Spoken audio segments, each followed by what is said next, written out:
Well, let's kind of dive into Charlie first, man. Anthrax being out, this is kind of a 40-year anniversary thing. You guys have been doing so much with the the documentary stuff and all the fun stuff on YouTube, the Anthrax XL, and just kind of going out. I mean, how have you enjoyed kind of looking back over the career, doing these documentaries and things like that for YouTube? It was fun to look back, and Matt and I were talking about the documentary series that we had put together, and it was great to get everybody involved in it and speaking about a certain story or a certain record or whatever, and getting their point of view, and it was all positive. Yeah, there was some negativity throughout the history of the band, but what band doesn't have that? Right. So for me, it was reliving those days, and I guess if there's one thing I regret is like it just went by too fast. And it's sometimes with me, it's like if I'm on a tour, it's just like, oh man, I can't wait for this to be over. And then you look back at it and you kind of say, wow, that went too fast.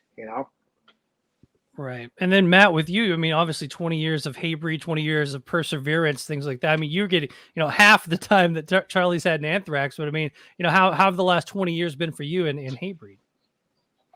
Kind of the same thing. Like some things feel like they happened yesterday, and some things I wish they were still happening and they're 20 years ago. I don't know, just experiences or people that aren't around anymore, working with certain people or whatever.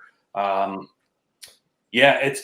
general, it's all been a whirlwind because I've always approached it as, I don't know. I mean, we could be in a situation like a Warrant or a hair band or something, and then a Nirvana comes out and right. The world is over. It's changed or whatever. So I never took anything for granted. I think I've just enjoyed the ride as much as possible and trying to see as much as I can out the windows as the bus is rolling, and as the train's going. And I'm like that anyway. Like I'm the guy who's like, oh yeah, that was like 2 years ago. No, that was like 12 years ago, man. Right. But it feels like it's there. So it's a mix of the two, I guess. Well, you're still the new drummer in Hatebreed to me, so. Right. I'll always be the new guy, man. I'm like number 13 or something, and they're still like, well, we had a lot of drummers before you. Really? Here's in 2001, I get no cred? Come on. It's like Spinal Tap.